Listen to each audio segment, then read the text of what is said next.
Okay, good evening. Welcome back with the fresh chapter of fraud.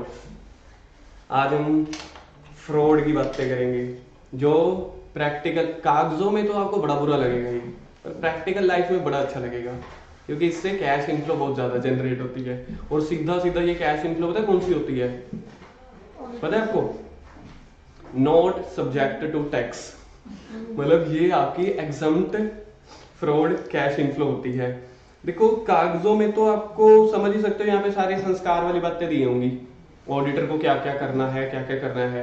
बेचारा auditor ही तो involve होता है तभी तो फ्रॉड हो जाते हैं, अदरवाइज मैनेजमेंट वालों की क्या इतनी मजाल जो इतना फ्रॉड कर जाए लाइक कुछ साल तक और ऑडिटर को पता भी ना चले।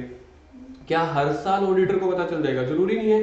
डिटेक्शन रिस्क में भी पिछले चैप्टर में क्या देखा था? Here auditor will fail to detect the material misstatements. तो यानी कि अगर ऑडिटर फेल हो गया, उसके कुछ ना कुछ रीजन तो होते होंगे ना। तो उसका सबसे पहला रीजन तो है कि वो अगर फ्रॉडुलेंट मटेरियल मिसस्टेटमेंट्स हुई। फ्रॉडुलेंट समझते हो? इंटेंशनल या अनइंटेंशनल? यहाँ पे अनइंटेंशनल की बात ही नहीं होती, वो तो एरर्स होती हैं। तो यहाँ पे अगर इंटेंशनल एक्ट इन्वॉल्व है फिर तो ऑडिटर डिटेक्ट कर ही नहीं पाएगा, ठीक है ना। तो 1 साल 2 साल 3 साल कभी ना कभी फ्रॉड जो है ऑडिटर के हिस्से में तो आ ही जाएंगे, उसके पकड़ में आ ही जाएंगे। यहाँ पे अपन ये बातें करेंगे कि ऑडिटर ने कैसे फ्रॉड पकड़ने हैं जो मैनेजमेंट वगैरह TCWG या छोटे एम्प्लॉइज वगैरह कर रहे हैं प्रैक्टिकल इम्पैक्ट में, ठीक है। इसका वास्तविक जीवन से कोई संबंध नहीं है इन किताबों का। प्रैक्टिकल जीवन में क्या होगा? ऑडिटर कहेगा कि भाई फ्रॉड आप ऐसे कर रहे हो, पागल हो, इसको दूसरे तरीके से करो ताकि कोई पकड़ ना सके, ठीक है। तो मार्केट में फ्रॉड वैसे चलेंगे। इसके ऊपर लिखो आप यहाँ पे कौन सा आपके पास स्टैंडर्ड लगेगा, SA 240, ठीक है। आज हम ना एक चीज के लिए वो भी करेंगे कि पहले चैप्टर में कौन से स्टैंडर्ड हो गए थे, दूसरे में, तीसरे में, फोर्थ में तो अपने पास 2 या 3 ही आए थे, एक ही आया था SA 315। तो ऐसे ही यहाँ पे भी एक ही स्टैंडर्ड आने वाला है, लिख लो। सबसे टॉप पे ओनली 1 SA, ओनली 1 SA 240।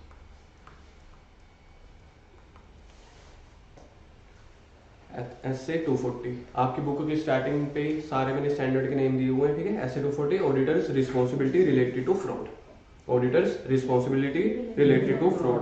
देखना इसका पूरा नाम यही है कि कुछ और शब्द भी हैं, लिखो यहाँ पे auditors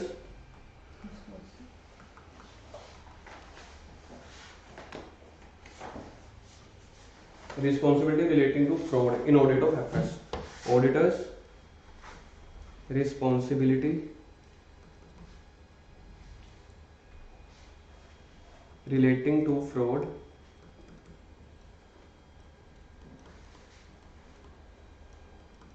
in audit of FS।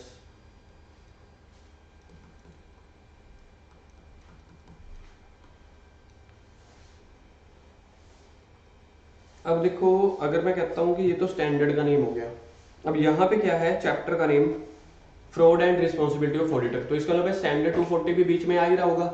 ये सारा का सारा आपका SA 240 ही चल रहा होता है, और जो SA 240 में कुछ 1-2 पॉइंट्स रह गए थे वो भी मैंने यहाँ पे डाल दिए। तो इसका मतलब पहला तो ये क्लियर हो गया कि SA 240 सारा यहीं से रीड करना है, स्टैंडर्ड वाली बुक से रीड ही नहीं करना। अब यहाँ पे रिस्पॉन्सिबिलिटी डाली गई, अब मैं आपको ना एक पॉइंट बताता हूँ। रिस्पॉन्सिबिलिटी में ऑडिटर के ऊपर डाली गई तो कोई लॉ या रेगुलेशन डालता है, जैसे पहला SA 240 ने रिस्पॉन्सिबल ठहरा दिया, ये तो अभी मैंने आपको बता ही दिया। तो ऐसे 240 ने बताया कि हे ऑडिटर, जब आप किसी कंपनी में ऑडिट करने जा रहे हो तो वहां पे जो भी फ्रॉड, इंटेंशनल या अनइंटेंशनल, जो भी फ्रॉड हो रहे होंगे, कौन कर रहा होगा? कंपनी वाले, मैनेजमेंट, TCWG वाले, उनको ढूंढना और उसकी रिपोर्टिंग करना आपकी जिम्मेवारी है। ये कौन बता रहा है? SA 240, यानी कि ICAI ने जो स्टैंडर्ड निकाला। पहली रिस्पॉन्सिबिलिटी कौन बता रहा है? SA 240। दूसरी रिस्पॉन्सिबिलिटी इसको बता रहा है कंपनीज एक्ट 2013 वाले, कंपनीज एक्ट 2013 वाले, उन्होंने भी फ्रॉड रिपोर्टिंग का इनके ऊपर सेक्शन डाल दिया गया।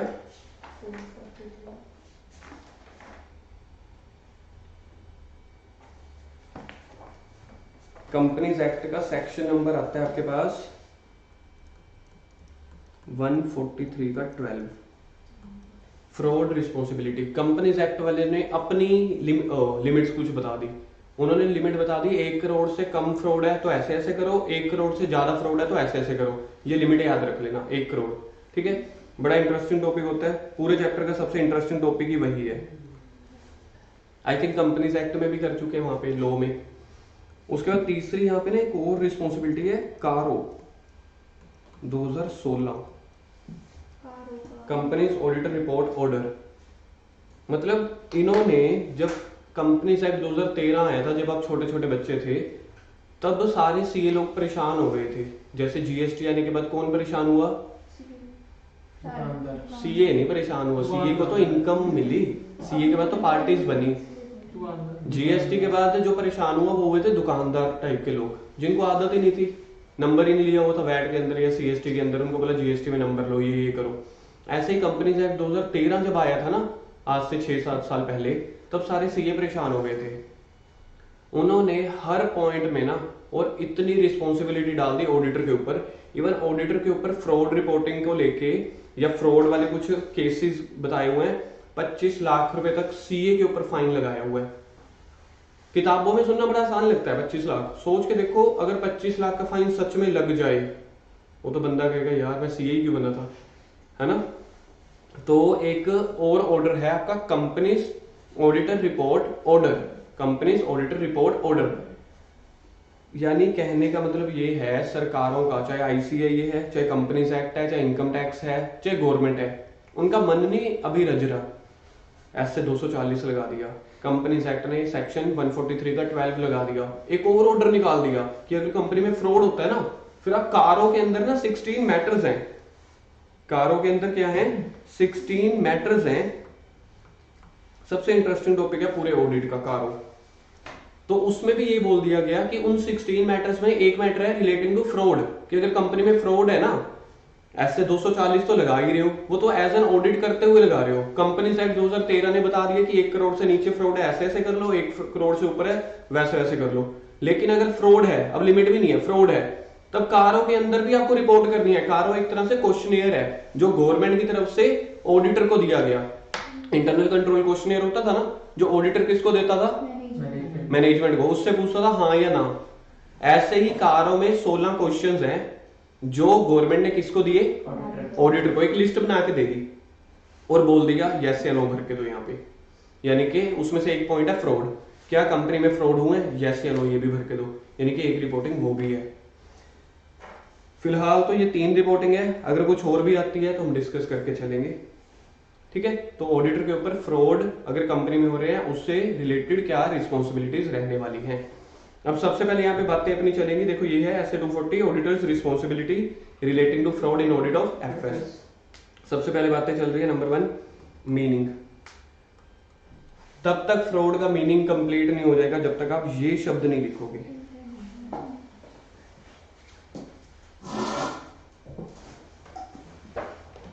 सारे आपके जो कीवर्ड्स है ना, सारे आपके बोल्ड कर ही रखे हैं। इंटेंशनल एक्ट बाय वन और more individuals among the management, TCWG, employees और थर्ड पार्टीज, आपस में मिलके क्या कर रहे हो, मिलीभगत। कौन कौन कर सकते हैं, सारे कंपनी के लोग ही बता दिए, टीसीडब्ल्यूजी, मैनेजमेंट, एम्प्लॉइज या third persons. Involving the use of deception, deception को कुछ लिखवाना चाहोगे? धोखाधड़ा ना, धोखाधड़ी, धोखाधड़ी, यूज ऑफ डिसेप्शन, जब आप लोग गलत तरीके से, मतलब गलत मेथड्स यूज करके इंटेंशनल एक्ट वगैरह करते हो और फ्रॉड करते हो, टू ऑब्टेन एन अनजस्ट और इलीगल एडवांटेज। फ्रॉड तो आप तभी कर रहे हो ना, आपको कोई ना कोई एडवांटेज मिल रहा है। यहाँ पे जरूरी नहीं है फाइनेंशियल, अदरवाइज देखो हमेशा फाइनेंशियल ही रहते हैं। कई कई चीजें ये भी तो होता है ना, किसी को ऊपर वाली पोस्ट चाहिए तो कुछ और गलत काम कर दिए। लेकिन यहाँ पे मेनली आपके पास ना ऑडिट ऑफ एफएस है, auditors responsibility relating to fraud in audit of FS, इसलिए यहाँ पे जनरली पैसों की बातें ही आएंगी। ठीक है, संस्कारों वाली बात है कि उसने उसका क्रिमिनल मतलब कुछ क्राइम कर लिया, कुछ वो कर दिया, कहते कोई बात नहीं, उसके लिए अलग लोग हैं पड़े, उनका लॉयर चलाता रहेगा। हमने आपको क्यों बुलाया यहाँ पे, फाइनेंशियल स्टेटमेंट, क्योंकि आप ऑडिटर हो फाइनेंशियल स्टेटमेंट की। फाइनेंशियल स्टेटमेंट की फिगर में कोई फ्रॉड होता है तब आपके ऊपर ऐसे 240 लग रहा है। तो डेफिनेशन क्या है, an intentional act by one और more individual among the management, TCWG, employees and other personal use of deception to obtain an unjust या इलीगल एडवांटेज। तीन शब्द आए अगर मैं कहूँ, intentional act plus use of deception plus illegal advantage. इसको अपने हाथों से भी लिख दो। अब आपको पता चल रहा है कि मैं बार बार क्यों लिखवाता हूं, ये सारी कमियां आपकी टेस्ट में दिख रही थी। Intentional act plus use of deception plus illegal advantage.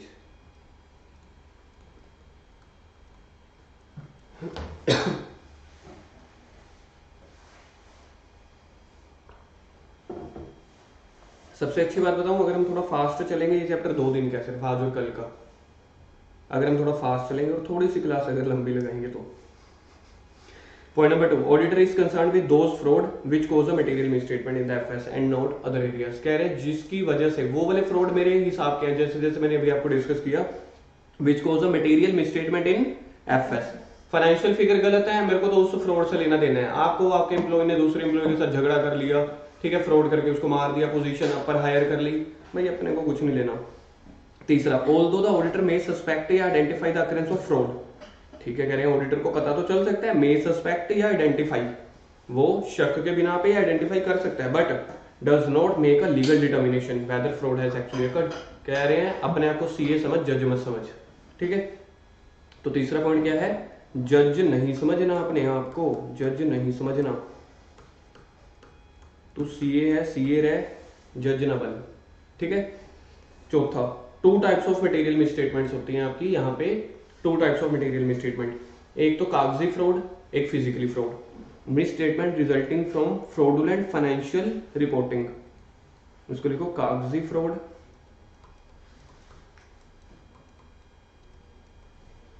दूसरा, मिस एप्रोप्रिएशन ऑफ एसेट।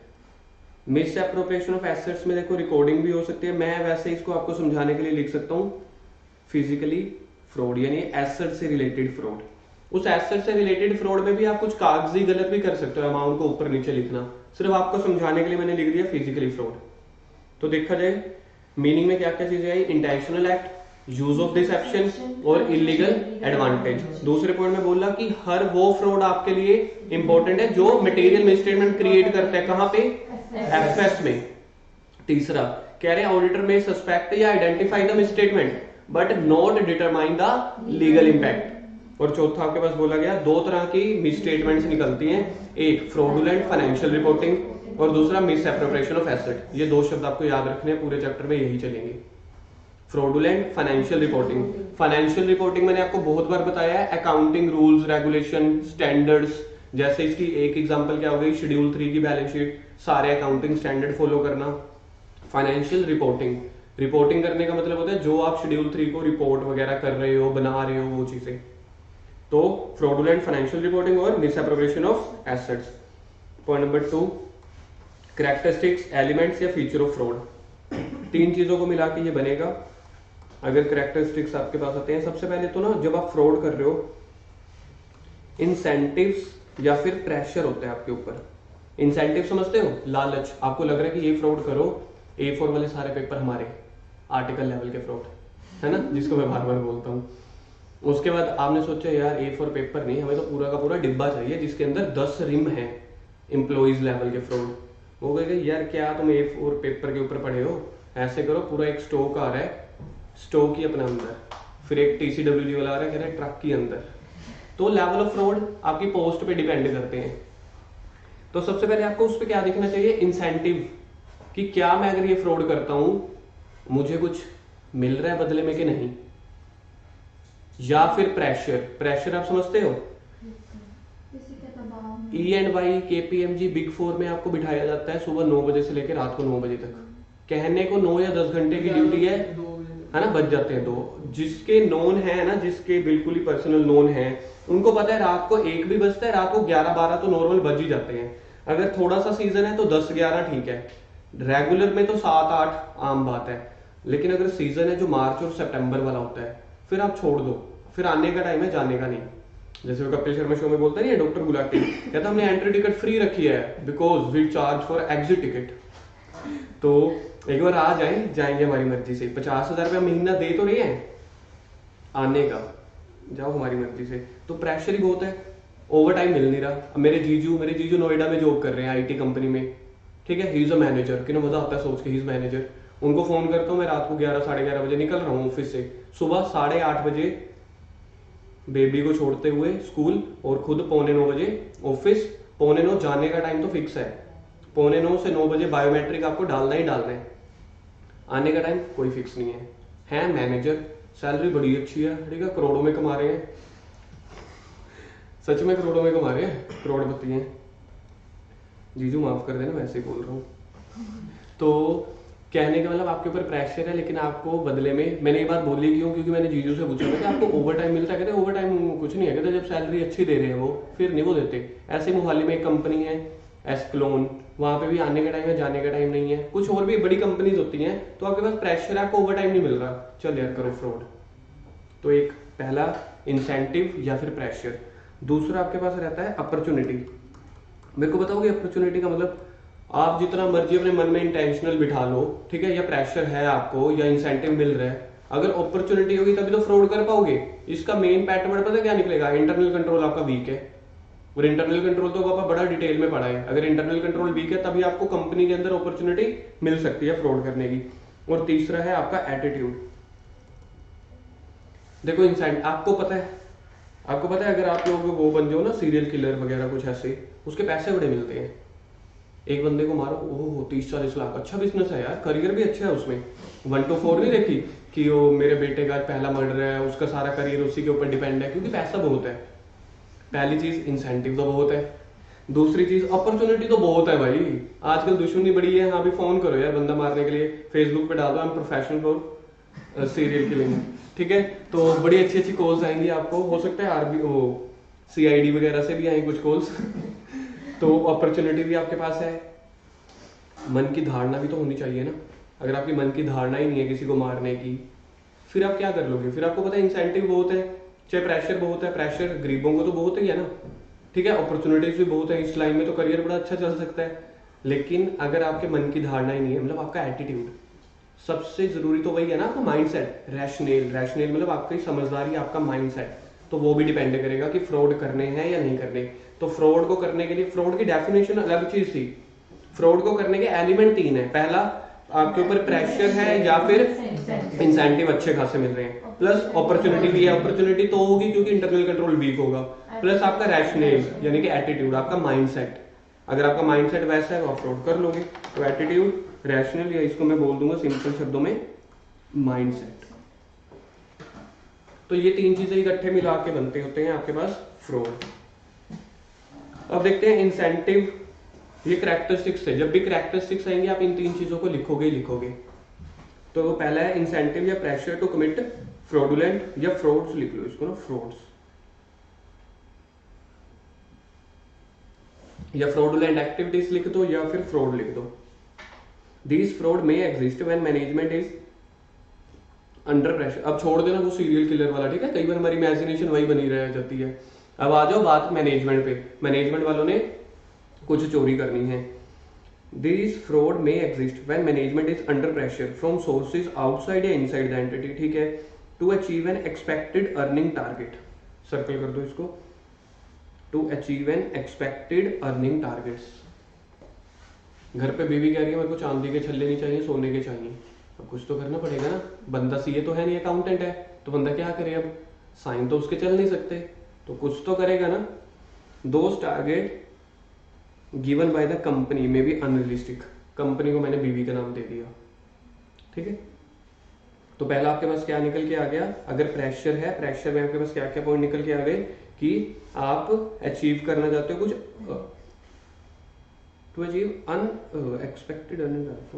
यहाँ पे अनएक्सपेक्टेड भी आ सकता था वैसे, चलो ठीक है कोई बात नहीं। Target given by the company में भी अनरियलिस्टिक, ठीक है, यानी कि आपके ऊपर प्रेशर ज्यादा है।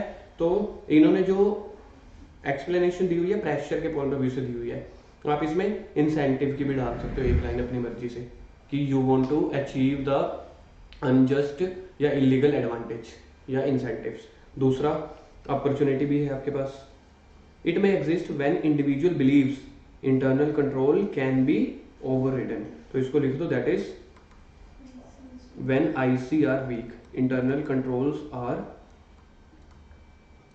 Week, when internal controls are weak.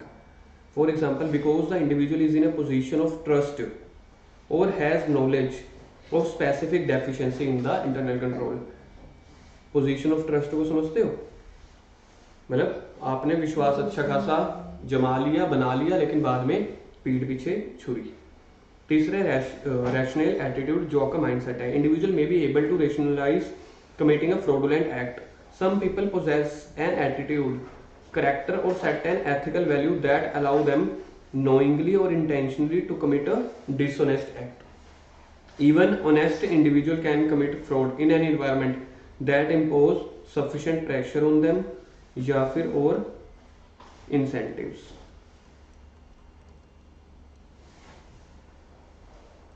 ठीक है, फ्रॉड की डेफिनेशन में क्या 3 शब्द आ रहे थे? Illegal advantage, deception, intentional act, use of deception और अनजस्ट या इलीगल एडवांटेज. फ्रॉड की डेफिनेशन में क्या क्या आ रहे थे? Intentional act, use of deception, illegal advantage. और कैरेक्टरिस्टिक्स में प्रेशर या इंसेंटिव, प्रेशर, दूसरा अपॉर्चुनिटी और तीसरा.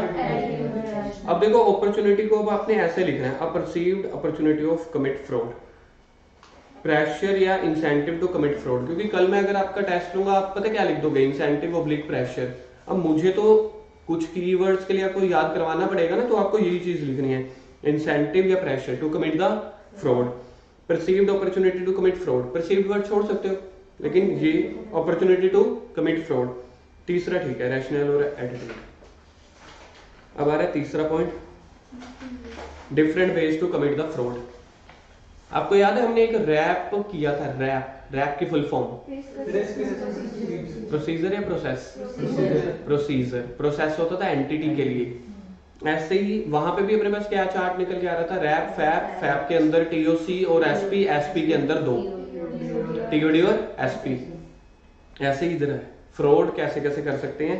पहला, ये तो अपने सीख लिया था, मीनिंग के लास्ट में क्या था, यही वाला पॉइंट था ना, 4th या 5th, फ्रॉडुलेंट फाइनेंशियल रिपोर्टिंग या फिर misappropriation of asset. Fraudulent financial reporting में आगे 3 आ जाएंगे आपके पास.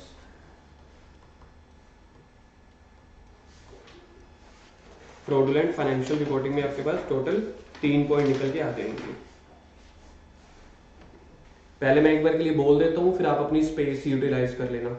ठीक है, फ्रॉडुलेंट फाइनेंशियल रिपोर्टिंग एफआर में ए पॉइंट आएगा मैनिपुलेशन ऑफ अकाउंट्स, दूसरा आएगा miss representation oblique intentional omissions और तीसरा आएगा इंटेंशनल मिस एप्लीकेशंस. ठीक है, तो थोड़ा सा अपना स्पेस एडजस्ट कर लेना. फर्स्ट आ रहा है manipulation of accounts. Manipulation of accounts, B आपके पास है मिस रिप्रेजेंटेशन,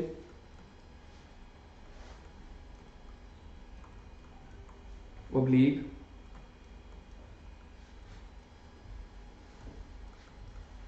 इंटेंशनल ओमिशंस और सी आपके पास आ रहा है इंटेंशनल मिस एप्लीकेशन.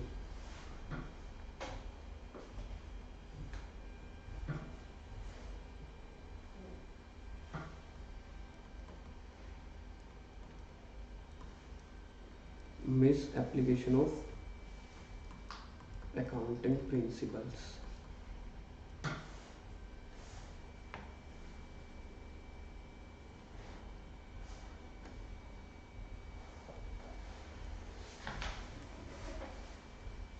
एफएफआर को आप लिखोगे, ये वाले पहले को. ये बताओ कागजी फ्रॉड हो गए ना आपके, ये हो गए आपके कागजी फ्रॉड. और मिस एप्रोप्रिएशन ऑफ एसेट्स आपके हो गए मेनली सिर्फ फिजिकल नहीं होते. ठीक है, बार बार बोल रहा हूं मैं, लेकिन हमें समझने के लिए, क्योंकि आप वहां पे वर्ड यूज कर रहे हैं कागजी फ्रॉड, यहाँ पे आप फिर वर्ड यूज कर रहे हैं फिजिकली फ्रॉड. यहाँ पे फिजिकली फ्रॉड एसेट्स वगैरह में भी कागजी फ्रॉड आ जाते हैं कि आप वैल्यू को कम ज्यादा लिख देते हो. ठीक है, सबसे पहले आप चार्ट याद कर लेते हैं, उसके बाद मिस एप्रोप्रिएशन ऑफ एसेट है. मिस एप्रोप्रिएशन ऑफ एसेट का ए कौन सा आ रहा है, गुड्स को लेके, बी आ रहा है डिफाल्केशन, ठीक है, डिफाल्केशन ऑफ कैश। इसके दो पार्ट है डिफाल्केशन ऑफ कैश के। इसको मैं क्या लिखूं, छोटी है बीसीडी, ऐसा डाल देता हूं नंबर 1। इन्फ्लेटिंग कैश पेमेंट, पहले सुन लो, इन्फ्लेटिंग कैश पेमेंट, और दूसरा है suppressing cash receipt. Inflating cash payments और सेकंड है suppressing cash receipts. Suppressing cash receipt, बस यही आपका चार्ट है। इसी के बीच में आपकी फ्रॉड की सारी दुनिया खत्म हो जाएगी और इसके क्वेश्चंस भी खत्म हो जाएंगे। पहला फ्रॉड, ठीक है, डिफरेंट टाइप्स ऑफ फ्रॉड। पहला इन्होंने बोला मिस एफएफआर, फ्रॉडुलेंट फाइनेंशियल रिपोर्टिंग, और दूसरा मिस एप्रोप्रिएशन ऑफ एसेट। एफएफआर में 3 बोल दिए। मैनिपुलेशन ऑफ अकाउंट्स, जब आप अकाउंट्स में गड़बड़ी कर रहे हो। दूसरा मिस रिप्रेजेंटेशन या इंटेंशनल ओमिशन। इंटेंशनल ओमिशन मतलब फ्रॉड ही है, कागजों में हमने एंट्री को रिकॉर्ड ही नहीं किया, इनकम्स को फॉर एग्जांपल। तीसरा miss application of accounting principles, LIFO की जगह फीफो लगा दिया, एसएलएम की जगह डब्ल्यूडीवी लगा दिया, गोइंग कंसर्न मान नहीं रहे, मैचिंग प्रिंसिपल फॉलो नहीं कर रहे, लाइक दैट। तो यानी कि आपने अकाउंट्स में गड़बड़ी करी। देखा जाए ये तीनों चीजें अभी अभी जो मैंने एग्जांपल भी दी, ये +1 या आपके अकाउंट्स की तरह की नहीं हुई। तो अकाउंट्स से तो होता है फाइनेंशियल रिपोर्टिंग, फाइनेंशियल रिपोर्टिंग और कुछ नहीं होता आपका। अकाउंट्स, एडवांस अकाउंट, +1 +2 ये लगा लो। दूसरी होगी मिस एप्रोप्रिएशन ऑफ एसेट। अब एसेट में पहला आ गया मिस एप्रोप्रिएशन ऑफ गुड्स, यानी कि गुड्स मतलब, अब ये मत कहना गुड्स कागजी हो सकते हैं, गुड्स फिजिकली। अगर मैं बिल्कुल लिटरल पढ़ूं तो वहां पे आप कुछ ना कुछ गड़बड़ी कर रहे हो, घर पे लेके जा रहे हो, कार मंगवा ली, चला घर पे रहे हो, है बिजनेस के नाम पे। दूसरा आपके पास हो गया डिफाल्केशन ऑफ कैश, कैश में गड़बड़ी कर रहे हो। कैश में गड़बड़ी कैसे कर रहे हो, या तो आप पेमेंट को ज्यादा दिखाना चाह रहे हो, और इसका लॉजिक टैक्स वालों को तो पता ही होगा, कैश को ज्यादा दिखा रहे हो यानी खर्चों को, ताकि प्रॉफिट कम आ जाए। दूसरा सुप्रेसिंग, सुप्रेसिंग मतलब होता है छुपाना, कैश रिसीट। तो वहां पे भी आपको कैश मिल रहा है, कैश को छुपा रहे हो, लिख ही नहीं रहे, इनकम टैक्स बचाना चाहते हो। चले आगे। तो अब आपके पास मेन क्लियर और थ्योरेटिकल पॉइंट अब शुरू हो रहा है। Fraudulent financial reporting involves the intentional misstatement, involves the intentional misstatement including omissions of amount और disclosure in FS to deceive FS user. Mainly तो आप उसको धोखाधड़ी दे रहे हो। फिर से पढ़ो एक बार। फ्रॉडुलेंट फाइनेंशियल रिपोर्टिंग इन्वॉल्व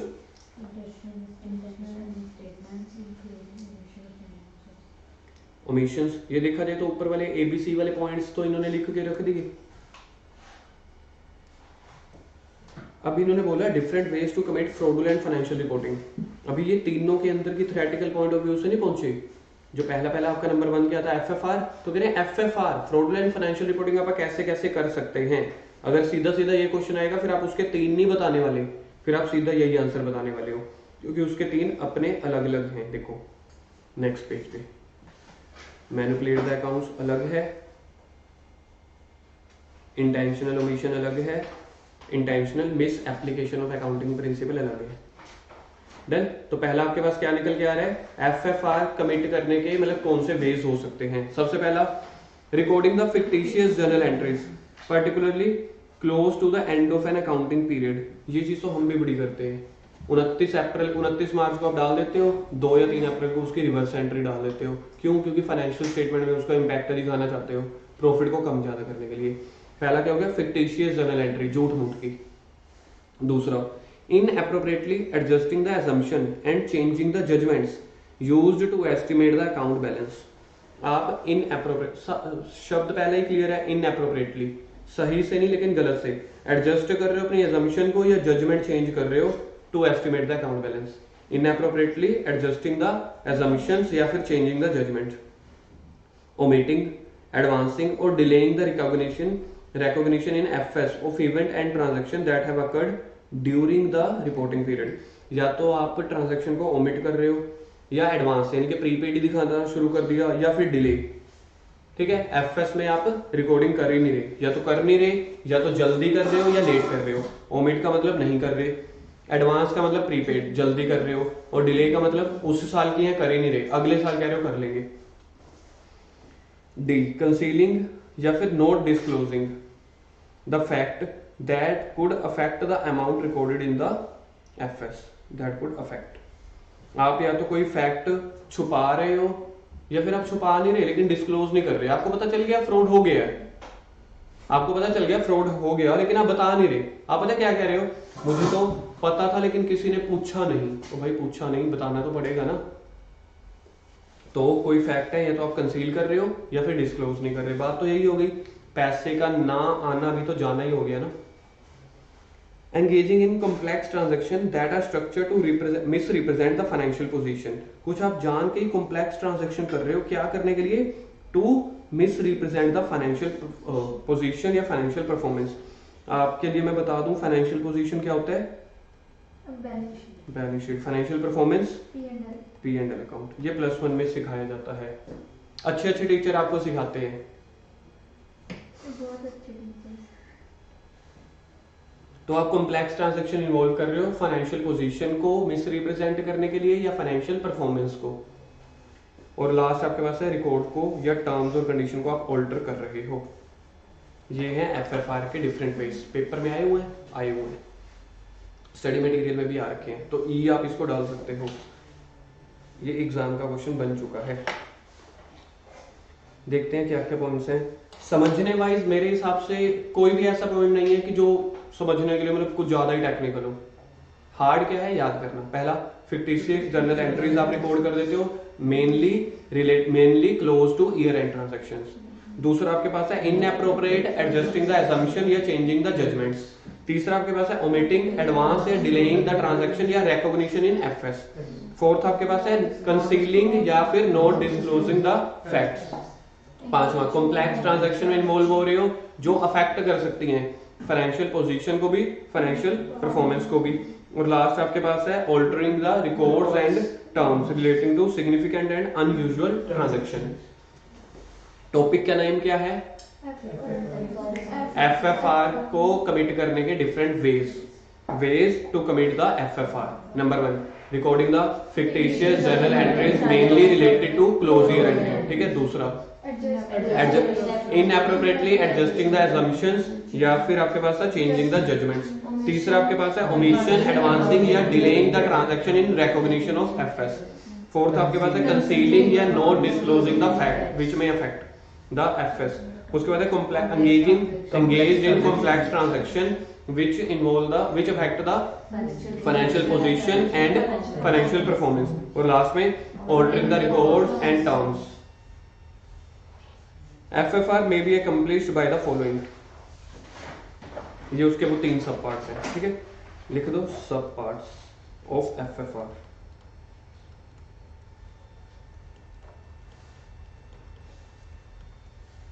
सब पार्ट्स हो गए FFR के। पहला क्या था, मैनिपुलेशन ऑफ अकाउंट्स। दूसरा था मिस रिप्रेजेंटेशन या फिर इंटेंशनल ओमिशन। तीसरा था मिस एप्लीकेशन। जब एप्लीकेशन आएगा ना, एप्लीकेशन में 2 ही चीजें आती हैं, अकाउंटिंग पॉलिसीज या अकाउंटिंग प्रिंसिपल। तो इसको ऐसे ही याद रखना है। ऊपर में मिस रिप्रेजेंटेशन था, यहाँ पे मिस एप्लीकेशन है। पहला, अकाउंट्स कैसे मैनिपुलेट कर सकते हो। Generally management personnel in higher management personnel in higher management, that is manager type के लोग या TCWG टाइप के लोग are associated with these type of frauds.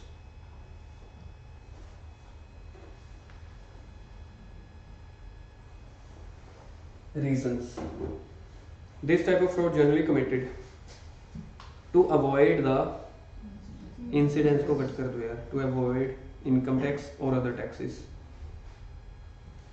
Income tax को अवॉइड करने के लिए, चल ठीक है यार, क्या करो, मैनिपुलेट द अकाउंट समझते हो ना, खातों को तोड़ना मरोड़ना। दूसरा, for declaring the dividend when there is insufficient profit. अगर आपके पास इनसफिशिएंट प्रॉफिट है, डिविडेंड को आप क्या करना चाहोगे, आप ना जान के ये करना चाहोगे कि डिविडेंड कम बांटे, या उनको ललचाओगे कि अगले साल बांटेंगे यार, इस साल हमने और प्रोजेक्ट सोच रखे हैं, इस साल के लिए हमें रिटेन अर्निंग ज्यादा चाहिए। तीसरा, to withhold the declaration of dividend even when there is adequate profit. तीसरे में तो ऑपोजिट हो गया, तीसरे में भी आप डिविडेंड को रोक रहे हो लेकिन आपके पास प्रॉफिट है पड़ा, भाई प्रॉफिट है तो बांटो, डिविडेंड आपको बांटना पड़ेगा। और चौथा, for receiving the higher remuneration when managerial remuneration is paid on profit basis that is percentage basis. Managers की जो रेम्युनरेशन होती है ना वो परसेंटेज बेसिस पे मिलती है, जितना प्रॉफिट ज्यादा होगा आपको रेम्युनरेशन ज्यादा मिलेगी। अब आप एक चीज देखो, अगर आप कागजों में, क्योंकि टॉपिक क्या चल रहा है एफएफआर, एफएफआर के अंदर पहला चल रहा है मैनिपुलेशन ऑफ अकाउंट्स। अगर आप मैनिपुलेट करके अकाउंट्स को ये दिखा देते हो कि प्रॉफिट्स हमने बहुत ज्यादा कमा लिए, प्रॉफिट हुआ सच में 1 करोड़, आपने बोल दिया 21 करोड़, 21 करोड़ 11 करोड़, मतलब प्रॉफिट आपने बहुत ज्यादा दिखा दिए। आपको 1 करोड़ का 10% रेम्युनरेशन मिलनी थी, अब आपको मिल रही है 21 करोड़ का 10%। अब वो रेम्युनरेशन तो आपको कहां पे मिलेगी, चेक के थ्रू आपके बैंक में ही आ जाएगी, ठीक है।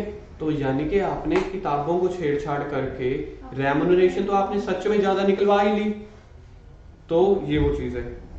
तो मैनिपुलेट द अकाउंट में उन्होंने क्या बोला, मैनेजर पर्सनल जो हायर मैनेजमेंट में बैठे हैं वो करते हैं। इसके रीजन क्या है, इनकम टैक्स अवॉइड करने के लिए, डिविडेंड ना देने के लिए, डिविडेंड रोकने के लिए।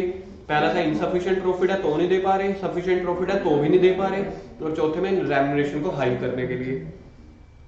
कह रहे हैं फिर ये वाले जो मैनिपुलेट अकाउंट्स आप कैसे कर सकते हैं, सिर्फ ये 5 तो एग्जांपल है, ठीक है। वेज या मेथड टू कमिट, इसमें आप 6th में आप लिख सकते हो any other may also be, any other may be written also.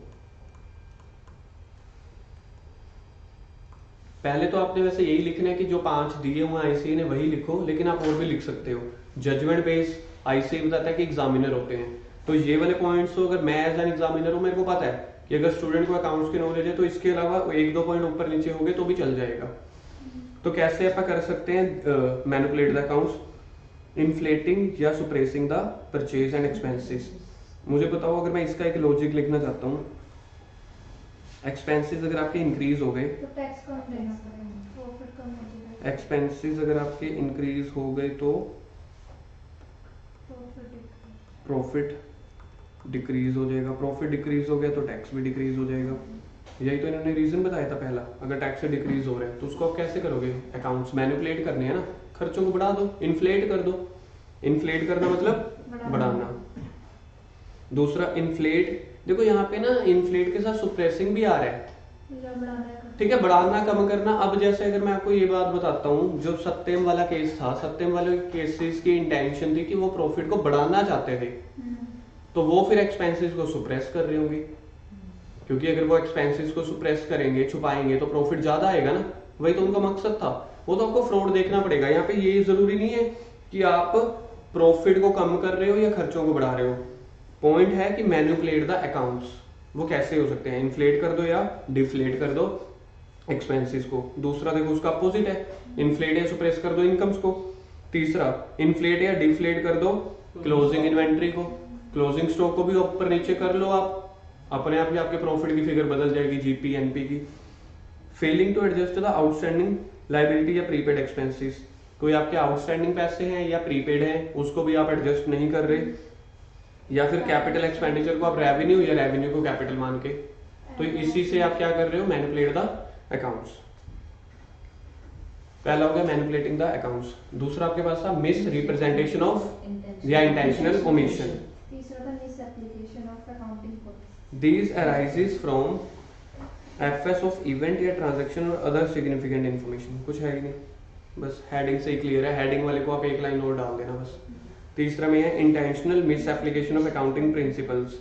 These are relating to amounts, classification, presentation या डिस्क्लोजर्स। तो पहला आपके पास क्या निकल के आया, एफएफआर के डिफरेंट वेज निकल के आए थे, जहाँ पे रिकॉर्डिंग फिक्टिशियस जर्नल एंट्रीज वाले पॉइंट्स थे। फिर 3 सब पार्ट निकल के आ रहे हैं, जिसमें पहला था committing the fraud. Committing fraud में मैनिपुलेटिंग अकाउंट्स, मैनिपुलेटिंग अकाउंट्स के अंदर आपके पास रीजन निकल के आ रहे थे, इनकम टैक्स, डिविडेंड या मैनेजरियल रेम्युनरेशंस। फिर उसके बाद डिफरेंस वेज निकल के आ रहे थे, एक्सपेंसेस को कम ज्यादा करना, इनकम को कम ज्यादा करना, इन्वेंट्रीज को कम ज्यादा करना, आउटस्टैंडिंग या प्रीपेड को एडजस्ट ना करना, और कैपिटल को रेवेन्यू, रेवेन्यू को कैपिटल में ट्रीट करना। उसके बाद मिस एप्रोप्रिएशन या इंटेंशनल ओमिशन, उसको आपने छुपा दिया तब भी आपने एफएफआर में गड़बड़ी कर ली। और miss application of accounting principles. अगला आपके पास निकल के आ रहा है miss appropriation of assets. Miss appropriation of assets का चार्ट मेरे को यहाँ पे दोबारा से बनवाओगे? क्या था पहला? गुड्स। और दूसरा क्या था? Miss appropriation of cash.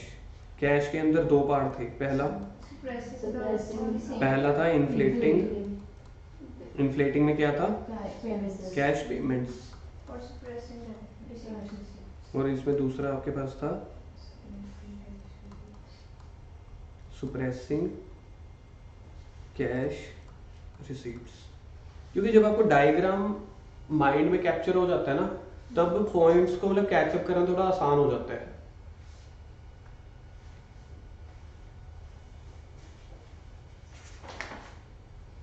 Misappropriation of assets is often accompanied by false or misleading records. False or misleading records or documents in order to conceal the fact that assets are missing or have been pledged without proper authorization. तो एक तो आपने इसको circle करना है, assets are missing या फिर pledged without proper authorization.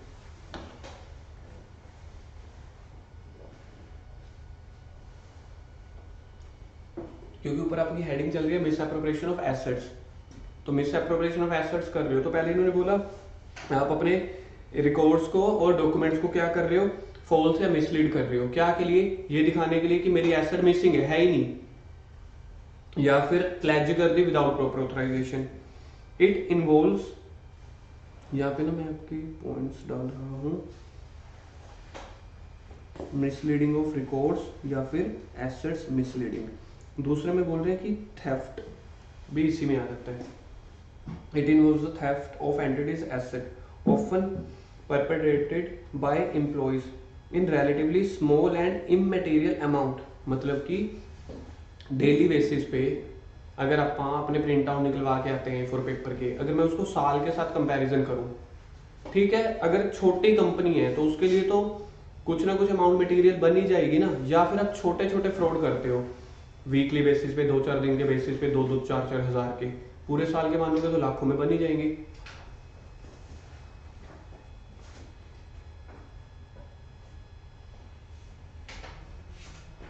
तीसरे में है इन्वॉल्व्स मैनेजमेंट होती है that are difficult to detect, that's why difficult to detect.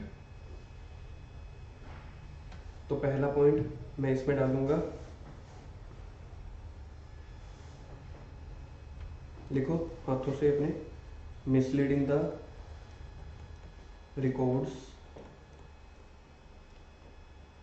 Misleading the records या दैट एसेट इज मिसिंग। आप ये दिखाने का प्रयास कर रहे हो। दूसरे में लिखोगे थेफ्ट और तीसरे में लिखोगे मैनेजमेंट इन्वॉल्व। ये आपके पास तीसरा ही है, एंड वाले को ना थर्ड वो बुलेट डाल देना।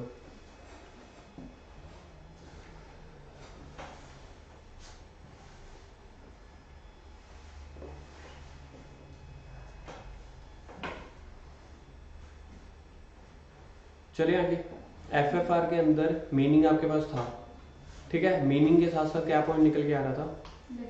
Different ways to commit the FFR वाले फ्रॉड। यहाँ पे भी same, different ways of misappropriation of assets. तो अगर आप एसेट्स की मिस एप्रोप्रिएशन करना चाहते हो, पहला एम्बेजलिंग द रिसीप्ट, कह रहे हैं जो भी आपके पास रिसीप्ट्स हो रही हैं छुपा दो, उसमें गड़बड़ी कर दो।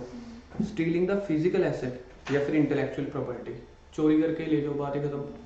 तीसरा कॉजिंग एन एंटिटी टू पे फॉर द गुड्स और सर्विसेज नॉट रिसीव्ड। तो इसको अगर मैं लिखूं, क्या लिखूंगा? Amount extra paid. जैसे विजय स्टेशनरी वाले के साथ करते थे हम बद्दी में, हम नहीं, हमारे जो क्लाइंट थे, तो वो विजय स्टेशनरी वाले से ना डेली बेसिस पे बिल, इतने विजय स्टेशनरी के बिल होते थे ना, हम सोचते थे भाई इतनी स्टेशनरी क्या करते हैं। अब ये तो नहीं है कि अंदर स्कूल ही चल रहा है बच्चों का, पता चल जाता ना एक लेवल की, इतनी कार्टेज, इतनी मतलब स्टेशनरी, रिम, पेंसिल, पेन, पता नहीं क्या ही चल रहा है अंदर। तो एक बार तो हम भी पूछ गए उससे क्योंकि जब थोड़े हम भी पुराने हो गए, हमने भी पूछ लिया भाई इतना कितना सामान, कहता वो तो आपके लिए है ना। हाँ जी, मेरा सिस्टर कंसर्न वाला था। नहीं नहीं नहीं, सिस्टर कंसर्न वाला नहीं था, ये विजय स्टेशनरी वाला था। तो एक बार हमने उससे पूछ लिया भाई तुम्हारे इतने कितने बिल आते हैं कि हमारी उसमें स्टेशनरी कंपनी में, कि मतलब तुम्हारे महीने के मतलब हजारों में मतलब स्टेशनरी चल रही है। कहता वो तो कागजों में चल रही है ना, वो तो आपको पता है। तो मतलब ये भी नहीं कि बंदे ने हमें पहले दिन ही बता दिया था कुछ, होता है जब थोड़े दिन हो जाते हैं, थोड़ी जान पहचान, तो बंदा बोल ही देता है चलो यार आगे बात मत करना, तो ऐसे ऐसे है कि चल जाता है। तो उन्होंने भी ऐसे बताया। तो मतलब वो स्टेशनरी के बिल क्या थे, फेक। कंपनी में स्टेशनरी आ नहीं रही, कंपनी में सिर्फ कागजी बिल आ रहा है। अब उस बिल का ना कोई जीएसटी था, विजय स्टेशनरी वाले ने क्या ही जीएसटी लेना है। तो सोच के देखो ऐसे बिल मार्केट में कितने नकली बन जाएंगे। अब विजय स्टेशनरी वाला क्या करता था, उस कंपनी में बिल दे देता था, फॉर एग्जाम्पल 3,000 का, साथ में कुछ स्टेशनरी भी आ जाती थी 500 रुपए की, 2500 रुपए की एक्स्ट्रा बिलिंग हो गई ना। अब कंपनी ने उसको कितना पे किया, जितने का बिल आया ना उतना पे करना होता है। तभी तो आप सोचते हो ना, डेटर से बैलेंस आया, डेटर को बैलेंस दिया, या क्रेडिट पे परचेज करी। लेजर तो सेटलमेंट करने होते हैं ना at the end, ledger settlement करने थे। बिल आया हुआ पार्टी का 3,000 का, पैसे कितने दोगे, ऑब्वियस है 3,000। कम ज्यादा दोगे तो बैलेंस खड़ा रह जाएगा, तो 3,000 रुपए दे दिए। 500 रुपए तो थे एक्चुअल स्टेशनरी के, 2500 रुपए किसके पास फालतू चले गए, विजय वाले के पास, उसके बैंक में। उसमें से 2500 रुपए उसने निकाल ले, 1250 खुद रखे, 1250 मैनेजमेंट वालों को देता था। तो वहां पे ये चलता था। ये होता है कॉजिंग एन एंटिटी टू पे द गुड्स, क्योंकि कंपनी किसी के पिताजी की तो है ही नहीं, कंपनी तो सेपरेट लीगल एंटिटी कॉन्सेप्ट है। उस कंपनी के मालिक बैठे थे कैलकाटा में। तो जब ऐसी चीजें बहुत ज्यादा होने लग गई, हम आर्टिकल थे, हम स्टेशनरी वाला फ्रॉड ही पकड़ पाए थे। हमारे ऊपर वाले सर होंगे, उन्होंने थोड़ा और ऊपर का स्टॉक या गुड्स से रिलेटेड फ्रॉड पकड़ा होगा। सोचो हमारे सर वगैरह ने कितना डीलिंग उनकी आपस में हुई होगी, मैनेजमेंट की और सर की, और सोचो हमारे सर को कितना पैसा मिला होगा, if provided, if he is involve. समझ रहे हो, हर लेवल के अपने अपने फ्रॉड होते हैं, हर लेवल का अपना अपना इंसेंटिव होता है। तो ये फ्रॉड तो हम पकड़ के बैठ गए थे स्टेशनरी वाला। अब कैलकाटा वाले जब मालिकों को बताया गया कि कंपनी में तो भाई ऐसे चल रहा है, अब वहां का एनुअल प्रॉफिट निकल के आ रहा था 70 करोड़, 70 करोड़। अब सुनो, जो बंदे ऐसे दलेरी वाले होते हैं ना, उनके बिजनेस ही कामयाब होते हैं। तो उन्होंने हमारे सर को बोला, ठीक है, कहते देखो दीवान साहब, फ्रॉड करने के बाद कागजों में या मेरे बैंक अकाउंट में 70 करोड़ रुपया एक नंबर का पड़ रहा है। कंपनियां हिमाचल में, मैं बैठा हूं कलकत्ता में, मेरी वहां पे अपनी 3-4 फैक्ट्रीज चल रही हैं। कहता मेरे को और क्या लेना। कहता फ्रॉड होने के बाद 70 करोड़ अगर मेरे को एनुअली आ रहा है, जहां पे मैं हर महीने, एक महीने में 1 या 2 चक्कर लगा लेता हूँ, कहता करते रहे, वो भी खुश मैं भी खुश। ऐसे लोग भी बैठे हैं दुनिया में। फिर उसके बाद जब मैं वहां से ट्रांसफर ले रहा था, तो उस टाइम जाते जाते वो कंपनी उसने बेच ही दी थी।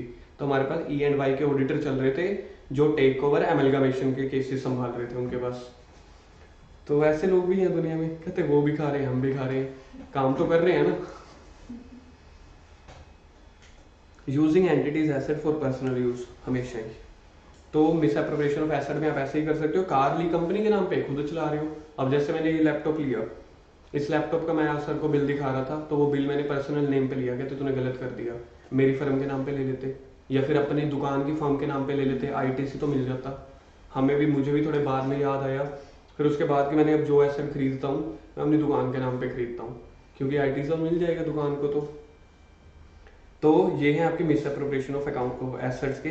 पहले में इन्होंने मीनिंग में बोला कि आप रिकॉर्ड्स को ऑल्टर कर रहे हो या मिसलीड कर रहे हो, उसकी वजह से आप ये दिखा रहे हो एसेट मिसिंग है। दूसरे में बोला थेफ्ट इन्वॉल्व है, थेफ्ट इन्वॉल्व से भी आप पैसों को इधर उधर कर देते हो। तीसरे में इन्होंने बोला मैनेजमेंट इन्वॉल्व है, इसलिए वो वाले फ्रॉड को डिटेक्ट करना मुश्किल हो जाता है। उसके बाद बोला डिफरेंट वेज क्या है, कोई रिसीप्ट आ रही है उसकी एम्बेजलमेंट कर रहे हो, गड़बड़ी कर रहे हो, फिजिकली एसेट चुरा रहे हो, या फिजिकली एसेट को पर्सनल यूज के लिए लेके जा रहे हो, या एंटिटी को तो आप पे करवा रहे हो, मतलब कंपनी के नाम पे तो बिल कटवा दिया, चेक कटवा दिया, पर उसकी stationery amount goods use receive ही नहीं हुई। उसके बाद आपके पास है टाइप्स या category of misappropriation of assets. Sir यहाँ पे फिर से बनाएंगे, क्या कर सकते हैं ना, रटवा देना है आपको। टाइप्स या categories of misappropriation of asset. पहला कौन सा होता था बताओगे कोई? Misappropriation of goods. Second misappropriation of cash. या डिफाल्केशन ऑफ कैश, जिसके अंदर दो आते थे। पहला inflating cash payments, inflating cash payments, और बी क्या आता था? Suppressing cash receipt.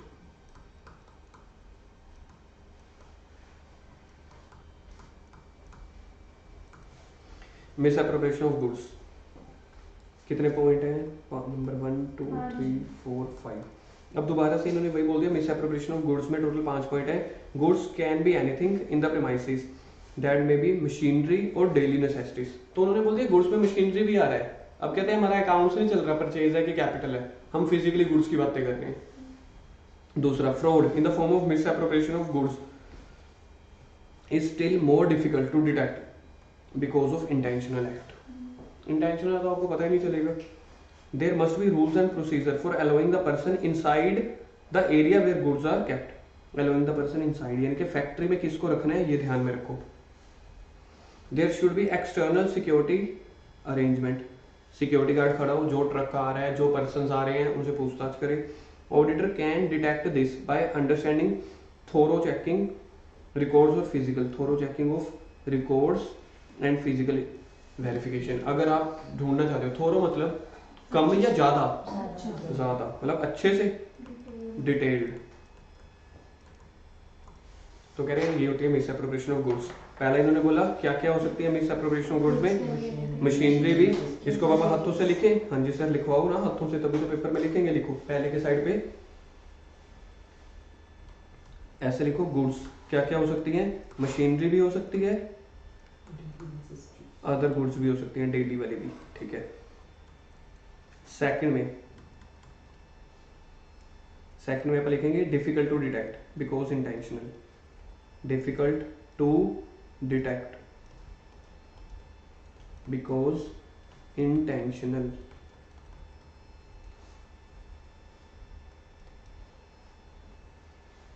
तीसरे में आप लिखेंगे पर्सन्स इनसाइड द प्रीमाइसेस, अच्छे से बंदे को खड़े करो। Fourth, external security.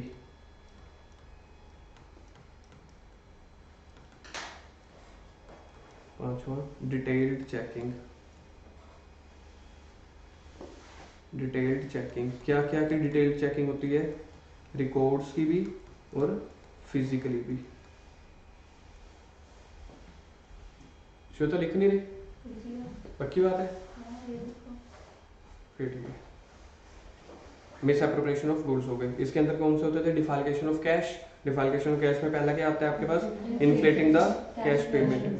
यहाँ पे 3 है, ओहो अपने एक पॉइंट मिस कर दिया हर बार, कोई बात नहीं आगे बनाते हैं। डिफाल्केशन में ना 3 थे, हमने 2 लिखे हैं बार बार। अभी मत चेंज करना, आराम से कर लेंगे। पहले अपन टॉपिक पे ध्यान देते हैं। डिफाल्केशन में पहला क्या था? Inflating the cash payment. अब मेरे को बताओ अगर कैश पेमेंट में ज्यादा करता हूँ उससे होगा क्या इम्पैक्ट? खर्च ज्यादा है तो प्रॉफिट कम, प्रॉफिट कम तो टैक्स कम। पहला है making payment against fictitious voucher, जो मैंने आपको बताया, जिसके बस आप सोच के देखो यार जीएसटी नंबर है ही नहीं, मैं कंपनी को इतने बिल बना के दे दूं कंसल्टेंसी सर्विस का, ठीक है, रिपेयरिंग सर्विस का, कंपनी में कह सकते हैं ना रेफ्रिजरेटर रिपेयर करवाया, फैन रिपेयर करवाया, कोई प्लांट और मशीनरी थी। अब जो बंदा है, ठीक है, वो बंदा है ही मतलब छोटा मोटा दुकानदार रिपेयरिंग वाला, वो कहेगा हाँ मेरे पास लेटर हेड तो है पड़ा, अपने बिल बुक तो है पड़ी, अब जीएसटी नंबर है ही नहीं। फिर तू काका जी इनमें कर, बिल को बना दे 20,000 का, रिपेयरिंग हुई है 2,000 की, बना दे 20,000 की। भाई मशीनरी बहुत ही खराब हो गई थी। अब वहां पे इमोशन थोड़ी दिख रहे हैं, बहुत ही खराब थी या क्या थी, आपने बिल 18,000 का ज्यादा बनवा दिया और उसको 18,000 एक्स्ट्रा दिए, बोले 9,000। 2,000 जो तेरा है कमाई वाला, कहते तेरी कमाई पे नहीं असर होने देंगे, वो 2,000 तेरा पूरा, बाकी बच गया 18,000, वो आता आता। उसके बाद making payment against vouchers the amount where of have been inflated. आपने बोल दिया बिलिंग, ओवर बिलिंग कर दो, इसको अपन नॉर्मली अपन बोलते हैं ओवर बिलिंग।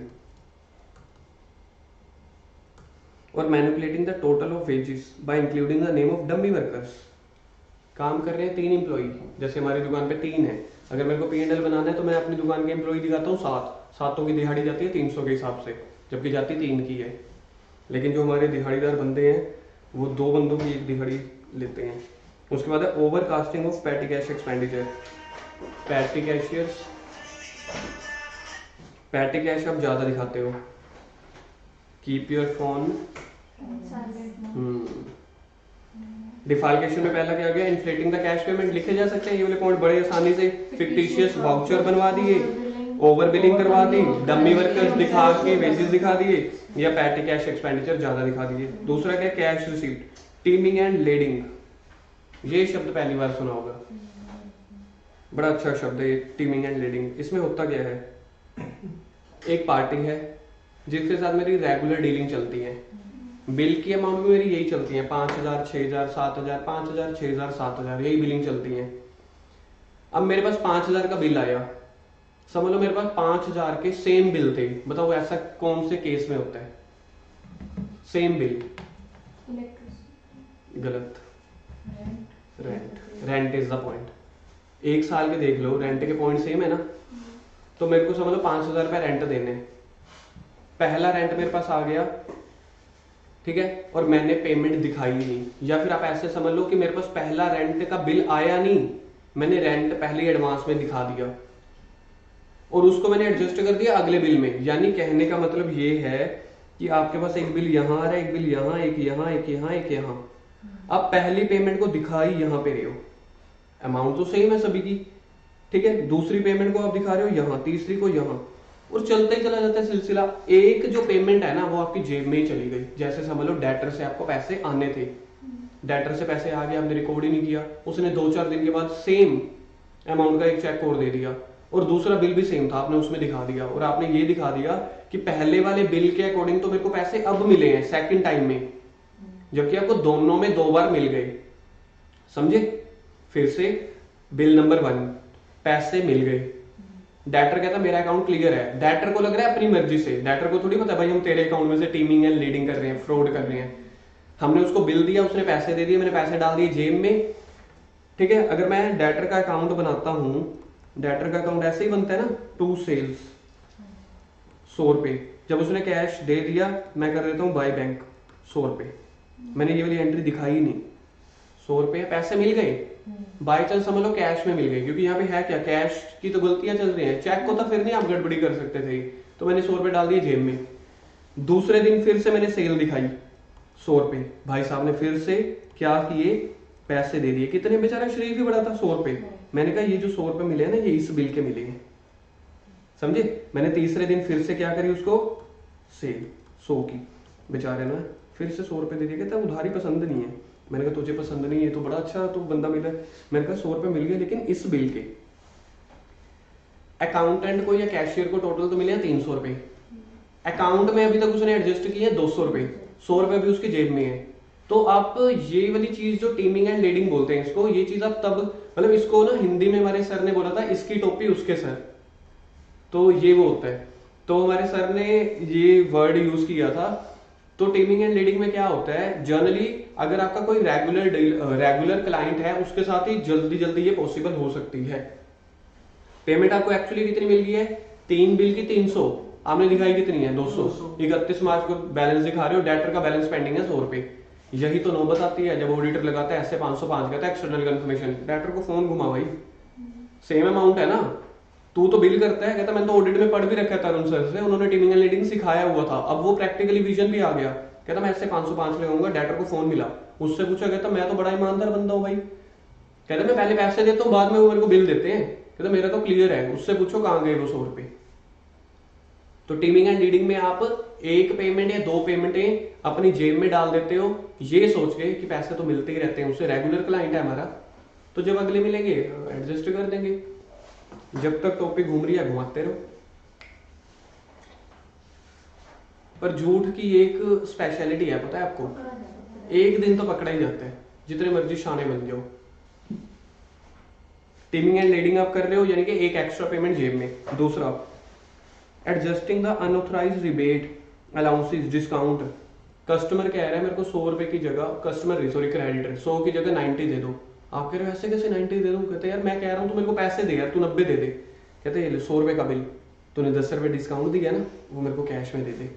कंपनी की तरफ से बिलिंग कितने की करवा दी, चेक 100 रुपए का, डिस्काउंट जो मिल गई वो अपनी जेब में ले गए, कह रहे हमने बिल तो यार बना रखा है बाई चांस ना पोस्ट डेटेड चेक, अब मैं चेक नहीं कैंसिल कर सकता, तू ऐसे कर मैं तो तेरे को चेक दे देता हूँ 100 रुपए का, तेरे पास 100 रुपए आ भी जाएगा, वो 10 रुपए मेरे को ना कैश में दे दियो, मेरे को कैश में चाहिए। Writing off debt in respect of balance against which cash has been received but has been misappropriated, यानी कि आपको बैड डेट्स रिकवर तो हो गए लेकिन आपने दिखाया नहीं। Cash has been received not accounted for cash sale fully, ये तो कभी कोई रोक ही नहीं सकता, कैश सेल तो रहनी ही रहनी है। अब हमारी दुकान पे कैश सेल होती है, इतने संस्कारी नहीं है हम कि अपनी कैश सेल को दिखाएं जी हमने 1 नंबर में करी है। स्टॉक मेंटेन करने के लिए हमें कुछ तो दिखानी पड़ती है लेकिन सारी नहीं दिखाते। तो जब कैश आ रहा है तभी तो कहते हैं कि कैश आ रहा है मतलब अच्छा है, टैक्स बच जाएगा। मोदी गवर्नमेंट इसी के तो खिलाफ है, तभी तो वो डिजिटलाइज कर रहे हैं सब कुछ। Not accounting the miscellaneous receipt, जैसे कि स्क्रैप सेल किया। अब हमारी दुकान पे रोज कितने का बुरादा बिकता है, 120-30 रुपए का। दरवाजे बनाए, बेड बनाया, बुरादा बच जाता है ना, बुरा बोलते हैं हम उसको, तो वो हमारा बिक जाता है 40 का एक बोरी, तो ऐसे 2-3 बोरियां भर जाती हैं डेली। अब वो दिखाने बैठेंगे क्या? 1 साल की अगर आप बना के देखें फिर भी 20-30 हजार बन जाता है। 20-30 हजार का मैं अगर टैक्स भी लगाऊं 10%, 2000 बन गया। तो ये सब चीजें हैं। कोमल बड़ा ध्यान से सुन रही है, ओहो टैक्स बड़ा बचा रहे हैं ना। दुकानदारी वाले बंदे ही टैक्स बचा पाते हैं, जॉब वाला बंदा तो बेचारा टीडीएस कटवाई जाता है। और तीसरा आपके पास निकल के आ रहा है casting the wrong total, cash book को ऊपर नीचे करना। तो ये wrong casting of wrong totals of cash book हमेशा ऐड कर दो ऊपर वाले अपन ने जितने भी चार्ट बनाए हैं। मतलब कि मैंने डिफाल्केशन ऑफ कैश में सी पॉइंट आप लिख दो, रोंग casting of cash book.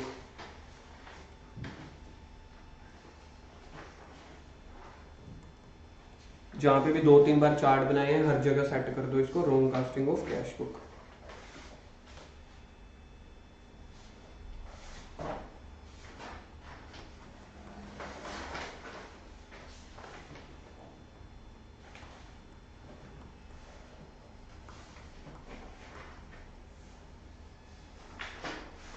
Sir ऐसे करो आज चैप्टर खत्म करा दो, मतलब वी आर सो डिटरमिन्ड। बस से क्या अभी टॉपिक तो खत्म होएगा कि ऐसे ही बस करा दूं? वाई मैनेजमेंट और employees commit fraud? Because of संस्कार।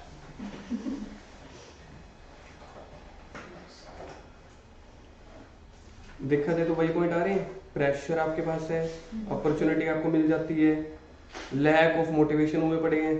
अब अगर सर ने आधा घंटा और ऑडिट पढ़ा दी, हम तो या तो घड़ी को आगे कर देंगे या कल को छुट्टी करवा देंगे, मतलब कुछ ना कुछ तो हम करेंगे। तो देखा जाए प्रेशराइज हो रहा है ना। और अगर मैंने आपको ये बोल दिया 15 मिनट की ब्रेक है या आधे घंटे की ब्रेक है, मैं आता हूँ, मैं आऊंगा तब तक यहाँ पे कोई भी नहीं होगा। क्यों? क्योंकि आपको इंसेंटिव भी मिल रहा है, अपॉर्चुनिटी भी है, इंटरनल कंट्रोल वीक है, कोई है ही नहीं। तो वाई मैनेजमेंट ठीक है, okay. Circumstances indicating the possibility of fraud है।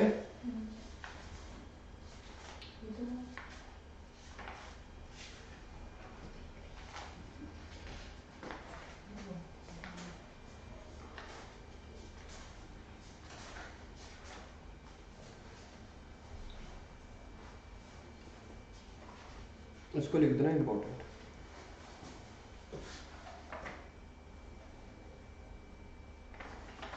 ये टॉपिक जो मैंने उठाया है डायरेक्टली, ठीक है, ये टॉपिक उठाया है फ्रॉम एसए 240। इस चैप्टर का टॉपिक नहीं है ये, लेकिन एसए 240 में बाकी सारे वो तो आ रहे थे टॉपिक्स। ये वाला मतलब इस चैप्टर में बाकी वो सारे टॉपिक्स आ रहे थे जो एसए 240 में थे इस चैप्टर में, लेकिन ये नहीं था, तो मैंने वहां से उठा लिया ताकि आपको ऐसे 240 अलग से पढ़ने ना पड़े। क्या क्या सर्कमस्टांसेस हैं जो फ्रॉड की पॉसिबिलिटी को दर्शाते हैं? चलेगा ये भी पॉइंट चलेगा, इसलिए तो 5:30 क्लास होती है आपकी, बस इसके बाद छुट्टी हो जाएगी। हाँ जी, देखो आपके पास 2 ऑप्शन है, मैं आपको 2 या 3 मिनट की ब्रेक दे सकता हूँ, आराम से माइंड सेट कर लो, रैशनल एटीट्यूड हो सर टोटली कोरिलेटेड है ना, लेकिन यहाँ पे फ्रॉड के चांसेस नहीं होंगे। तो मैं आपको 2 मिनट की ब्रेक देता हूँ, सांस वांस ले लो, 2-3 मिनट के बाद क्लास शुरू करेंगे।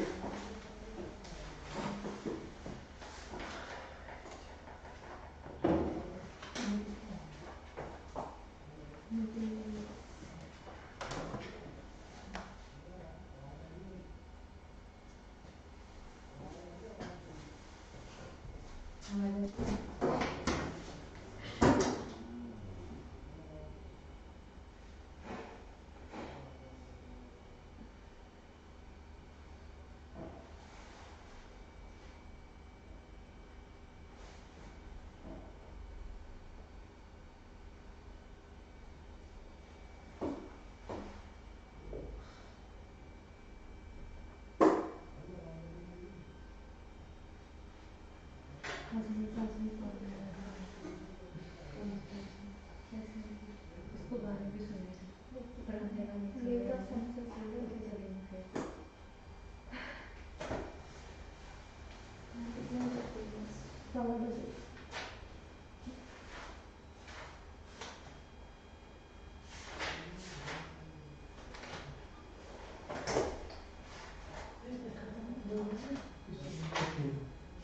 जिसको मिल जाता मैं तो इधर देख पा रहा हूँ किसी को तो मैंने बताया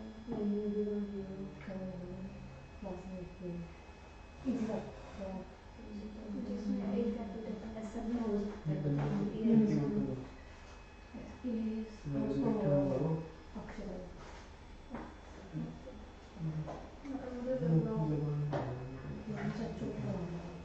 कभी कभी तो चला मैं तो उसको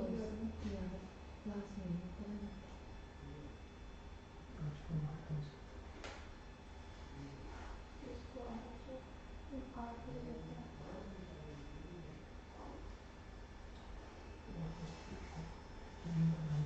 हाँ तो शायद मेरा तो कहाँ सुन रही है मैं अपने सॉरी कर मुझे सुन रहा हूँ मैं कहाँ तो टेक्स्ट पर गाने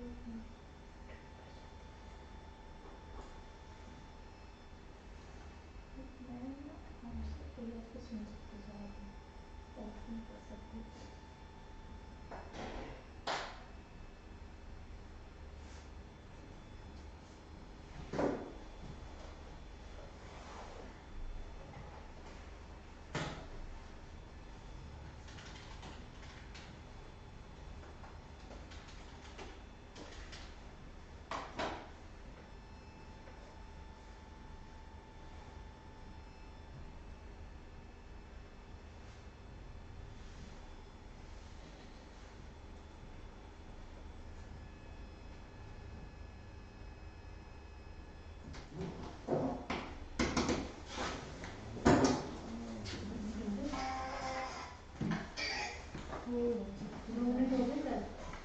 चार मिनट हो गए, 4 से भी 5 हो गए होंगे। Circumstances indicating the possibility of fraud. पहला, discrepancies in the accounting record. अगर आपके अकाउंटिंग रिकॉर्ड में ही कमियां हैं तो वहां से आपको पता चल जाएगा, जो इंडिकेट कर देंगी, जो इंडिकेट क्या कर देंगी कि यहाँ पे फ्रॉड होने के चांसेस हैं। सबसे पहला क्या है, discrepancies in the accounting record. आपके रिकॉर्ड से ही साफ साफ पता चल रहा है। दूसरा, या तो कन्फ्लिक्टिंग एविडेंसेस हैं, आपके बार बार अमाउंट कट करी होती है।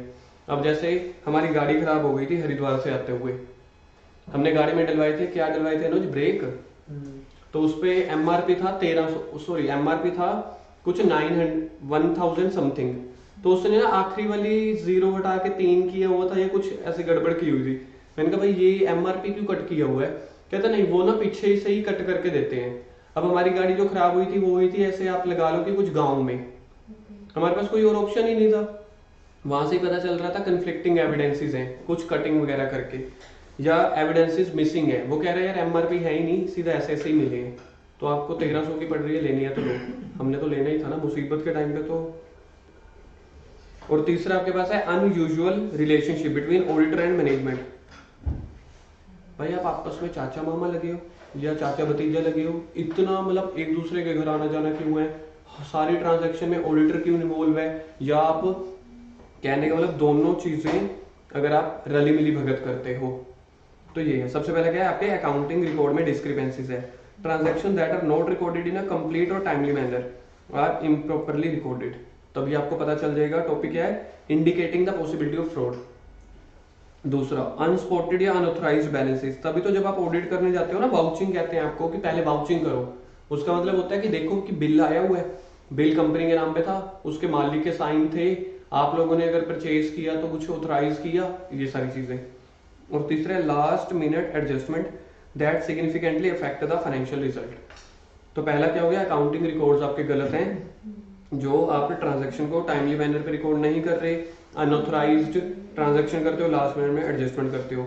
उसके बाद कन्फ्लिक्टिंग या मिसिंग एविडेंसेस, आपके डॉक्यूमेंट ही मिस हैं, यहाँ से आपको पता चल जाएगा कि यहाँ पे फ्रॉड होने के पक्का चांस है। दूसरा, डॉक्यूमेंट्स हैव बीन ऑल्टर्ड, यही जो मैंने आपको चीज बताई, एमआरपी को एडजस्ट किया हुआ है।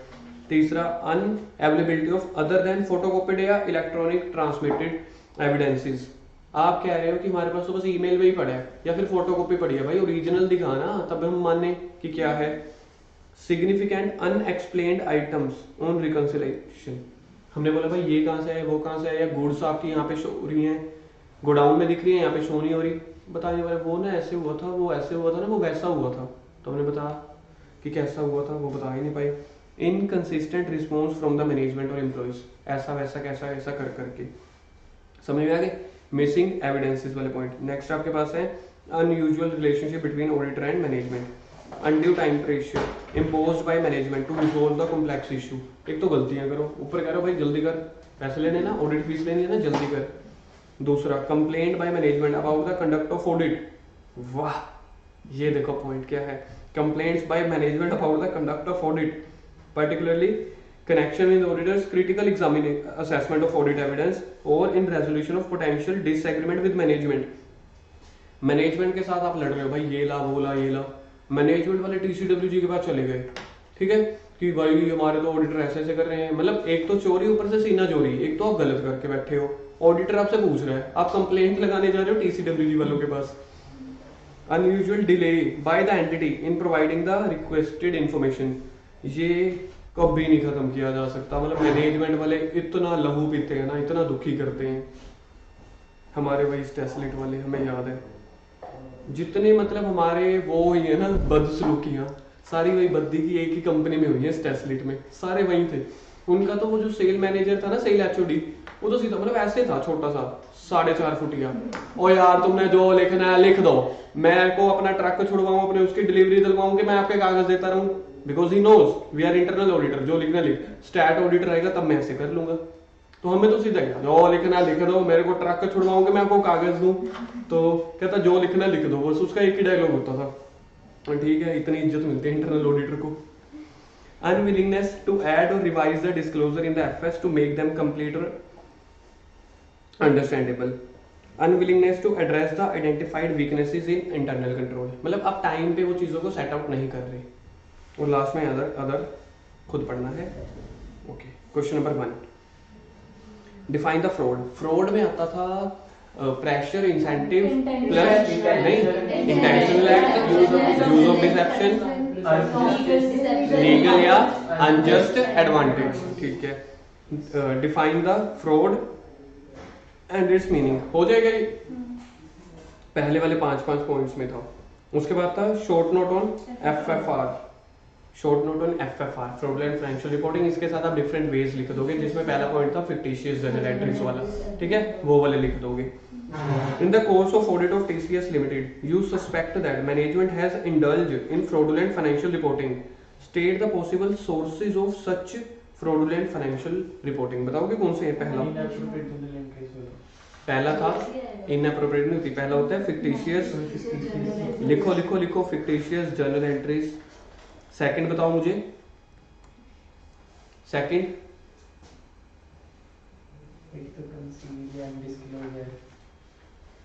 सेकंड आपके पास था इनएप्रोप्रिएट, सेकंड में लिखोगे आप inappropriate adjusting the assumption, inappropriate adjusting the assumptions. एक था आपके पास कंसीलिंग या नॉट डिस्क्लोजिंग द फैक्ट, साथ साथ लिखो सारे, सिर्फ मुझे नहीं लिखना, आपको भी लिखना है आंसर यहीं पे, कंसीलिंग और नॉट डिस्क्लोजिंग द फैक्ट्स। और क्या था? फोर्थ था ओमिशन, एडवांस या डिले, है ना,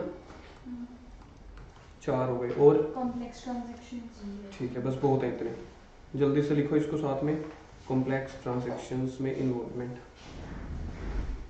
लिख लिए क्या? यस सर, लिखो और लास्ट आपके पास है there are many ways of cash defalcation one of which is suppressing the cash receipt list the few technique of how receipts are suppressed suppressing the cash receipt क्या क्या निकल के आता था पहला पॉइंट क्या निकल रहा था टीमिंग एंड लीडिंग डिस्काउंट्स या रिबेट्स नॉट डिस्क्लोज है ना और बैड डेट्स रिकवर अच्छा ठीक है miscellaneous receipt cash cell fully not recorded है ना एक और भी बोला था बीच में से ना एक बीच में आप लोगों ने और भी बोला था वही तो कह रहा हूँ चलो ठीक है ये आपके पास पेपर में भी आए हुए हैं ठीक है कुछ क्वेश्चन और स्टडी मटेरियल में भी हैं आप लोग किया करो जब यहाँ पे आप करते हो ना तो यहाँ पे कीवर्ड्स लिख लिया करो ठीक है जितना आप लिखोगे उतना जल्दी मतलब कैचअप होगा उसके बाद नेक्स्ट टॉपिक है सर आप करवा ही दो responsibility for prevention and detection of fraud बड़े चलो बाकी फिर हम करेंगे कल रिवाइज भी करेंगे कल ये सर रिवाइज करा ही दो